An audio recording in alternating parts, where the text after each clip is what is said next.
Welcome back to our channel where we share updates and untold stories about Catherine, Princess of Wales, and her royal family. Today we bring you some news. Alleged palace shock Prince George reportedly calls Queen Camilla the enemy. An insider source said that when Queen Camilla said Prince George would never be king in a private meeting at a royal function, her treatment of the Wales children is always an issue due to her numerous negative comments. This reveals Camilla's connection with Wales's children. Prince George considers Camilla his enemy, according to the source. In this video, the royal family's deepest secret is bullied by good news. What happens when the monarchy's youngest, most beloved voice says something no one else will? 3 comments from the future king destroyed a delicate calm that had been carefully built over 2 decades in the House of Windsor. Prince George called his step-grandmother, Queen Camilla, the enemy in a terrifying statement. The lightning bolt split the palace in 2, revealing the deep, unhealed cracks underneath royal unity's golden facade. Within the royal gates, secrets were routine. They lived on whispers in drafty passageways and half-sentences cut short by footfall. It was a universe of secret deals and history. However, no youngster has ever given such a severe judgment, especially not a 10-year-old who bears the crown's fate. Palace insiders said the comment was not a joke, felt like judgment. Prince George broke decades of quiet in one breath, forcing a royal reckoning, and left courtiers, relatives, and strategists reeling. Palace legend tells how their comments went from a private moment to a constitutional crisis, warning how ghosts of the past might haunt the future. The roar from a whisper. It started in a moment of apparent seclusion as usual. In informal conversation with his siblings, Princess Charlotte and Prince Louis, the first phrase was overheard and never meant to leave a royal nursery. But how it spread across the royal household showed something more than coincidence. Contagion like speed and ferocity. Within hours, trusted aides spoke in low tones, their expressions pallid, as if conveying a terrible warning.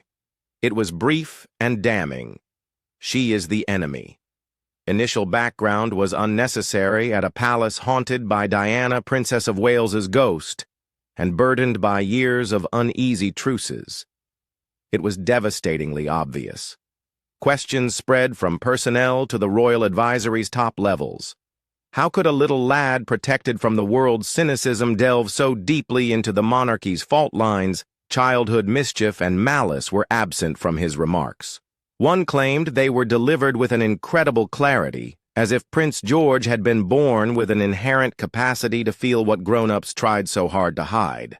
His childhood under the Prince and Princess of Wales' intense protection was a textbook in managed normality. The state prioritized his innocence. Even Adelaide Cottage's strongest walls couldn't completely block the tension that sliced through state banquets, family vacations, and Balmoral and Sandringham's sealed doors. Prince George considered Queen Camilla more than a step-grandmother.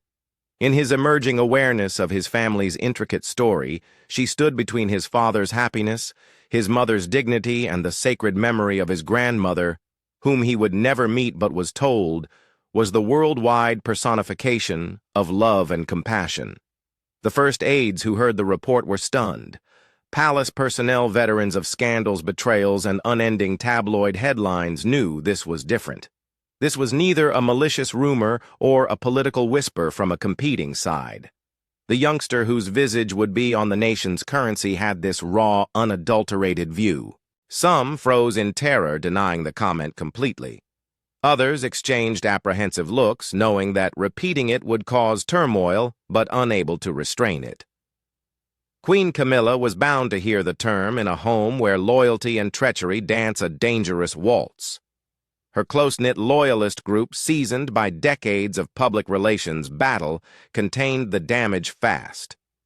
Dismissal was the original plan.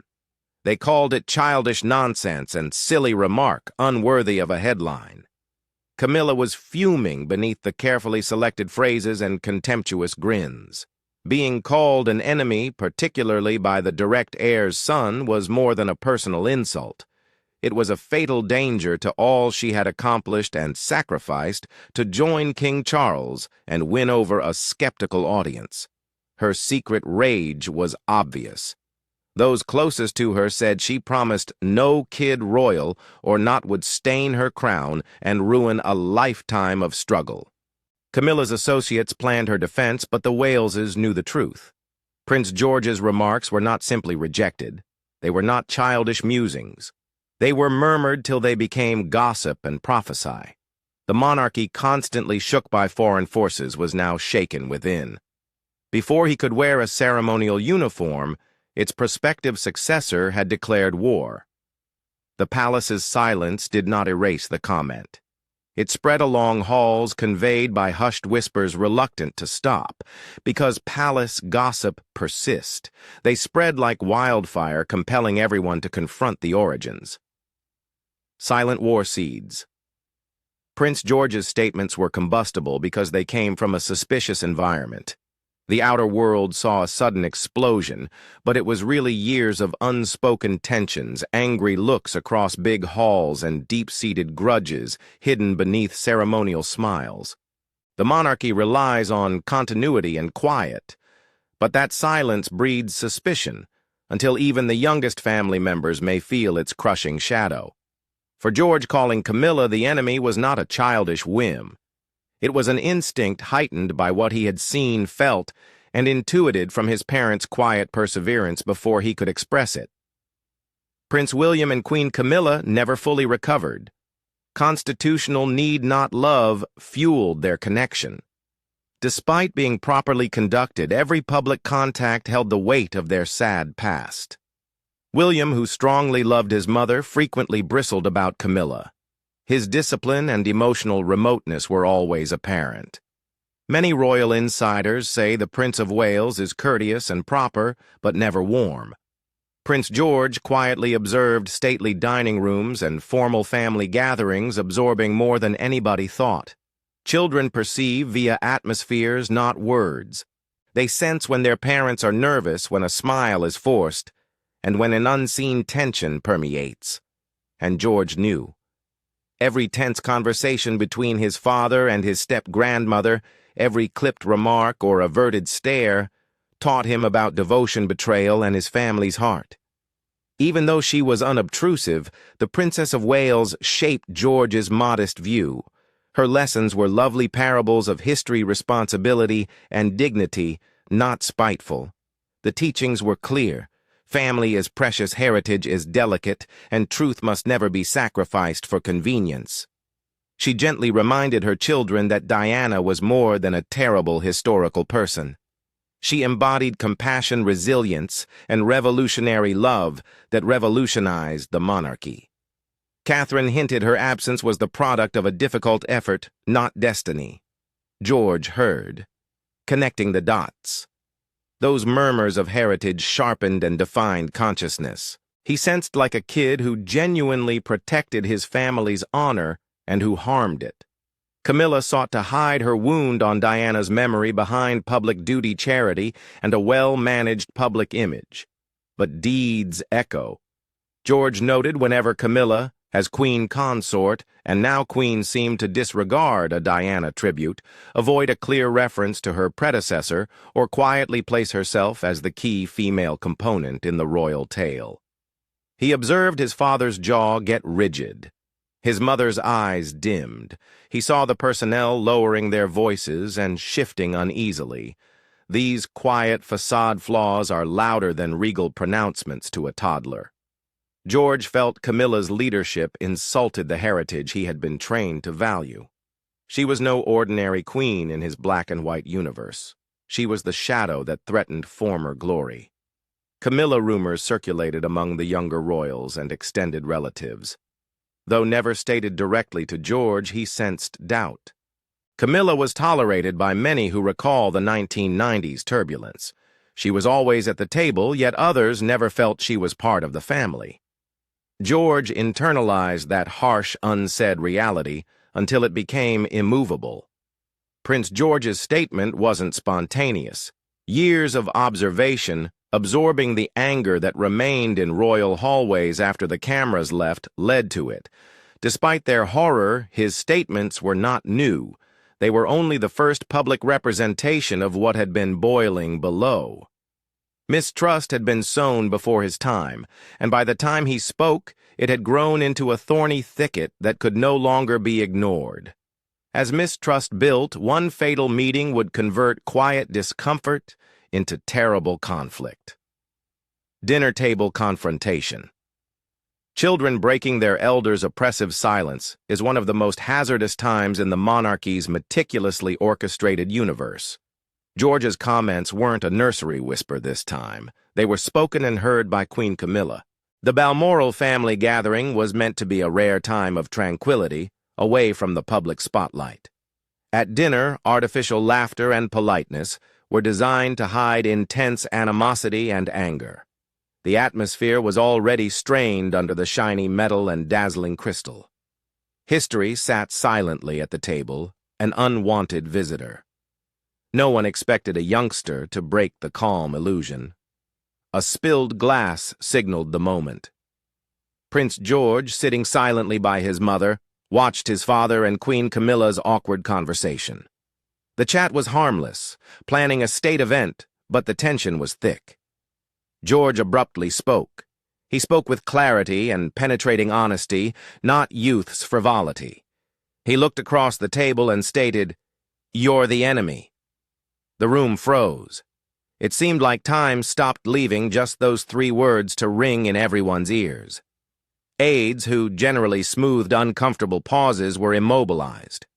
They looked from George to Camilla, then to the king, then to the Prince and Princess of Wales, yearning for someone to break the stillness. But nobody dared. Queen Camilla's expression briefly showed her pent-up rage. She knew everyone was watching her response. The insult cracked her carefully kept serenity, hardening her countenance. She laughed with the chilly calculation of a seasoned survivor. Children say the craziest things right. Her voice was shaking as she tried to sound dismissive. It was a brave effort to downplay the incident as a childish tantrum. However, her vocal tremors revealed the wound's severity. The pain of being dubbed the enemy inside, which she had dreaded for decades, could not be hidden by comedy. Prince William stared at his son, his face a combination of pride and fear. He remained silent, but his tightening jaw and modest shoulder squaring conveyed its own narrative. George was not chastised. He would not pretend his son's statements were pranks. Always calm, Catherine gently held George's arm. She shielded him from the storm she knew was coming, not to quiet him. Her cold, unflinching look challenged Camilla to react against her son. The 2 women's silence was stronger than their words. Reactions broke along invisible lines around the room. Several visitors gasped, their disbelief visible. Others looked away, trying to avoid the weight of what was stated. Aides prayed under their breath that the words would not reach the royal gates, knowing that such secrets seldom stay restricted. Denial and realization fought, but everyone felt something irreparable had happened. Prince George said what many in that room, and millions outside, had believed privately. He shattered the monarchy's fragile cohesiveness. What started with one child's statements became a catastrophe that forced the House of Windsor to make an irreversible decision. House divided. The palace has divided before, but never over a child's truth. After the supper, 2 camps formed, one for Prince George and one for Queen Camilla. "You're the enemy" had shattered marble like a crack irreparable. What should have been a child's rant had formed invisible war lines throughout the royal household. The issue was now who would defend and bury the comment, not whether it was serious. Prince William made his position plain initially, but without speaking. His uncompromising silence supported his son more than any formal declaration. William's refusal to chastise George or apologize sent a message around the palace: "My son spoke the truth and I won't betray him." For William, this went beyond familial devotion. It was a fight to save Diana's legacy from royal politics and revisionist history. George's announcement reflected his mother's bravery and honesty, and he couldn't turn his back on it. The Princess of Wales sensed the possible cost of this attitude more. In the quiet of their private apartments, she told William she feared the palace system would silence George. She recognized the monarchy's long-standing practice of isolating, discrediting, and demeaning out-of-turn speakers until the truth is buried in derision and disdain. She worried about George's youthful innocence and his future as a man and king. Could the system penalize him for speaking the truth too soon? Does it shatter his soul before the crown touches his head? Queen Camilla, however, responded to the attack. She strongly urged King Charles to support her, apparently reopening old tensions between the king and his successor. For decades, whispers circulated that her position in the kingdom had been purchased with scandal and tenacity, that her crown had been acquired by endurance rather than public devotion. She saw George's comment as a stab to her legitimacy, not a frivolous disobedience. She was determined to stop it from cutting further. King Charles III was divided between his wife, son, and grandchild. To openly back George would undermine Camilla, whom he had struggled for decades to legitimate. To support Camilla would be to turn against William and alienate the crown's future kid. All sides resented his hesitation. Every hesitancy was seen as weakness, and in a monarchy where strength equals survival, weakness is inexcusable. Advisors trying to save a fast-worsening situation warned of disaster if George's statements reached the public. A child's unvarnished truth might destroy the monarchy's carefully crafted image. They knew the people loved George and the Waleses. Hearing the young prince call the Queen the enemy would forever change public opinion. They advised quiet concealment and swift damage control. Deep tension could not be contained. It crept through shut doors and resonated in servants' quarters, spreading like smoke throughout the royal complex. The household was a whispering ground from Buckingham Palace to Windsor. Staff hid their allegiance. Some silently liked George's shocking honesty as a breath of fresh air. Many feared the Queen's wrath and regarded it as hazardous insubordination. Family meals were stressful, choreographed occasions where every word was calculated, every look considered, and every quiet was louder than a yell. The reality was simple. This monarchy division was distinct from others. Political or scandalous issues were not involved. Blood against bond, truth against power, innocence against survival. As the palace fell, no one knew who would win. Global spectacle, storm broken. The word the enemy ultimately leaked out from the palace, turning a personal family disagreement into a worldwide spectacle. What started as a private comment passed from one nervous hallway to another was suddenly on newspaper covers and TV screens worldwide. Someone within those guarded gates leaked the tale, and the press quickly turned a child's remarks into a worldwide maelstrom. The monarchy, which has always lived on secrecy and quiet, was ruthlessly exposed, revealing its deepest fissures. The tabloids, ravenous for a royal scandal, presented the tale in ways that cut deep and connected with a popular narrative.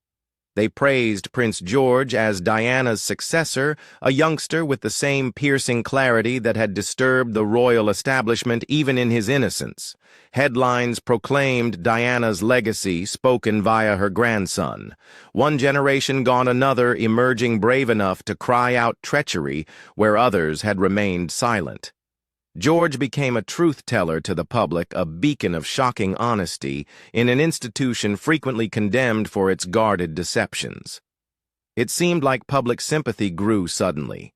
People praised George's courage and foresight throughout the country and Commonwealth. Many interpreted his statements as more than youthful defiance, a strong scream that mirrored what a large percentage of the people had long believed, that Camilla had never fully belonged, that her position was the product of a historical injustice that had never been put right. Every retelling and editorial sharpened the comment until Queen Camilla was no longer seen as the king's devoted wife. Many saw her as the villain in a dynastic drama she felt she had conquered. The tabloids saw her as Diana's usurper blocking her heirs. No matter how many palace pronouncements were published, public opinion turned against her relentlessly. The monarchy's powerful PR machine fought for control. Buckingham Palace released carefully worded statements to soften the blow, insisting that Prince George's words had been misunderstood or taken out of context.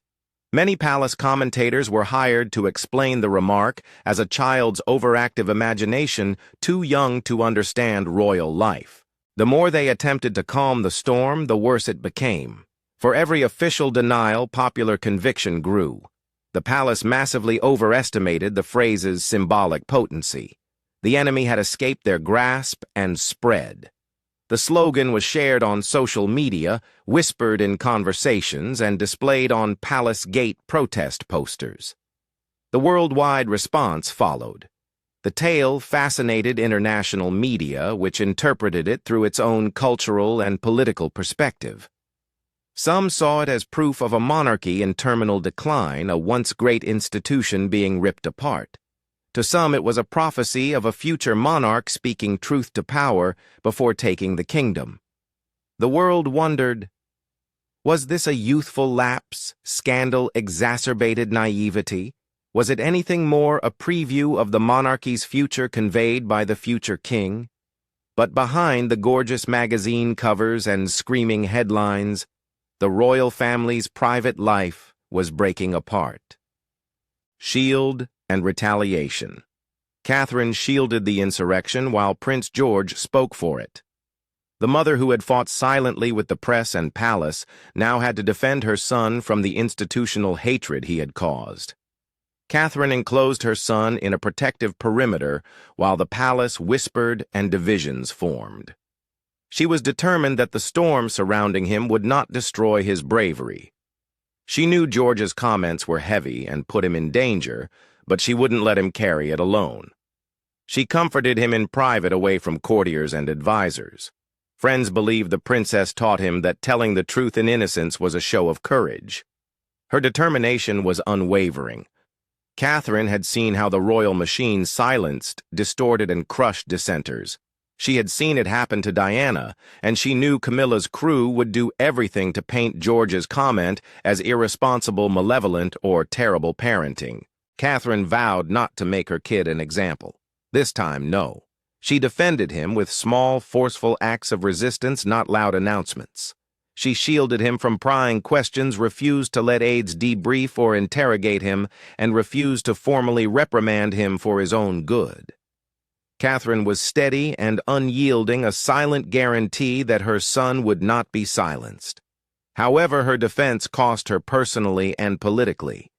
Few expected the conflict with King Charles to grow. The king, determined to maintain family harmony, advised Catherine to temper her case and let the issue go for the institution's benefit. No matter how important his position in the succession, he prioritized monarchy stability above child sentiments. Catherine's gracious but strong response was that her son's reality was not a political nuisance. Catherine bristled more as Charles sought for compromise.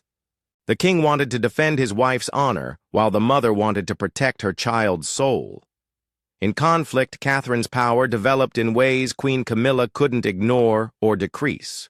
Her role changed from being William's wife and George's mother to becoming the next generation's strength and crown protector. Her every statement in support of her son reminded the old guard that her power came from her unassailable status as the mother of future kings, not titles or decrees. Her presence grew each day, creating a shadow Camilla could not escape. Queen Camilla planned her next move with the rage of a humiliated ruler. A queen consort tarnished by public opinion is a deadly opponent. She overcame decades of public hostility and being depicted as the invader to become queen with sheer endurance. She would not allow a child's sentence undoing her. Camilla could not be silent. Retaliation was essential to life. Her first order, conveyed via the king, was chilling. George needed a formal disciplinary answer. Camilla maintained that a future king's remarks must be monitored regardless of age or innocence. She urged Charles to act portraying it as an authority crisis, not a family issue. How could the monarchy command national respect if it could not govern its heir? Camilla believed punishing George would show that no one, not even the young prince, was above her and Charles's decree. Her goals apparently continued. Camilla's associates reportedly wanted more influence over Prince George's education and upbringing. If she couldn't quiet him, she'd shape him with tutors and mentors who supported her and the king's monarchy. To her friends, this was called proper guidance. To William and Catherine, it was a hostile takeover to make their son more docile, less like Diana, and less hazardous to Camilla's throne. The concept alone enraged William beyond control. The King and Prince of Wales would clash, and it was certain to be explosive. William finally challenged his father beyond protocol after years of silence. He accused Camilla of egregious overreach, using the crown to protect herself while jeopardizing the future heir. Conflicted between his wife and family, Charles failed. William's refusal to select a side intensified the breach, reflecting his mother's long-standing fights with the establishment. Princess Anne, a surprise, quiet ally, appeared. Known for her stoicism and no-nonsense demeanor, the Princess Royal seldom gets involved in family disagreements. This time, her calm rage matched William's. Although she did not yell, her displeasure of Camilla was clear. Charles felt her judgment, the veiled admonition that blood allegiance must trump all other connections. Her quiet support gave William courage, and her silence against Camilla screamed more than any judgment. Camilla made a crucial mistake in her desperation. The more she tried to conceal George's remarks, the stronger they became. Each whispered threat of retribution and effort to discredit him merely reinforced the public's belief that he had expressed a truth so potent it terrified a queen. Her reply made the insult a prophecy. She seemed weaker and more vengeful as his voice was amplified by what was designed to quiet him. Future King's boy millions saw him as a youngster, but Prince George had already displayed the character of a future king, unafraid to identify the enemy in the kingdom. Every day his words weighed more, yet George showed a quiet tenacity that surprised even his closest friends. What was once a childish slip became a defiance and destiny signal. George was astonishingly calm, bearing himself with the placid conviction of someone who intuitively knew his position was bigger than anybody could accept. George's inquiries unnerved his parents, even at home. He asked William, his father, why certain secrets must be buried. He questioned his mother, Catherine, why love and commitment frequently require sacrifice. These were significant thoughts that showed his mind's surprising acuity. Catherine, torn between pride and grief for his innocence, recognized in her son the same moral purity that had distinguished Diana, a refusal to accept duplicity as duty. William saw the echo of his mother's fire and felt both hope and terror. Hope that George might lead with the same unyielding honesty, and fear that it may cost him everything. The public had already sided. People who had viewed George as a lovely little prince now saw him as a figure of honesty in an institution guilty of secrecy and deceit. People applauded his bravery and saw him as Diana's living legacy. To them, George was more than the heir to the kingdom. He was the youngster who spoke what many believed but never dreamed would be said in palace walls. His voice demanded justice. His disobedience offered promise for a truer monarchy. Aides whispered in the palace that this kid carried his grandmother's fire. They were careful not to use Diana's name because it may spark ancient hostilities, but the notion persisted. Diana's grandson looked to have sparked the same torch as Diana, who had revealed royal secrets. The servants who had lived through the 1990s upheaval saw history repeating itself in a kid who had not yet ascended the throne. The monarchy tilted quietly. Top officials knew Prince George had revised the story, even though they never admitted it. One stunning outburst changed popular perception of the royal family. Camilla was no longer the protagonist. Instead, all eyes were on George the lad who had spoken without fear and might one day rule with unmatched boldness. The palace tried valiantly to fix the fractures, but the truth was revealed. George had showed the world who he was and who he would become. The unchangeable move. The monarchy survived wars, betrayals, and scandals, but never before has a child's word so deeply questioned its future. Prince George's announcement was a landmark that could not be reversed. Would Queen Camilla survive? Would history finally remember her as the enemy? Her power waned within the palace. Once command, now isolation. As murmurs got louder and allegiance turned toward the future, her carefully crafted power began to disintegrate. The shadow of his lifetime decisions cast a heavy silence on King Charles, who regretted that his love to Camilla had affected his relationship with his son and his grandson. After the storm, William and Catherine were stronger. Their objective was clearer and determination strengthened. They guarded Prince George and a heritage larger than themselves. That youngster who talked without fear was the center. To the people, Prince George was the voice of truth and innocence that challenged authority, the youngster who revived Diana's fire. The story became a contemporary myth of heroism versus falsehood ingrained in public consciousness. A child's word has forever changed the monarchy. Thank you for watching the video. Please let us know your thoughts and goodbye for now.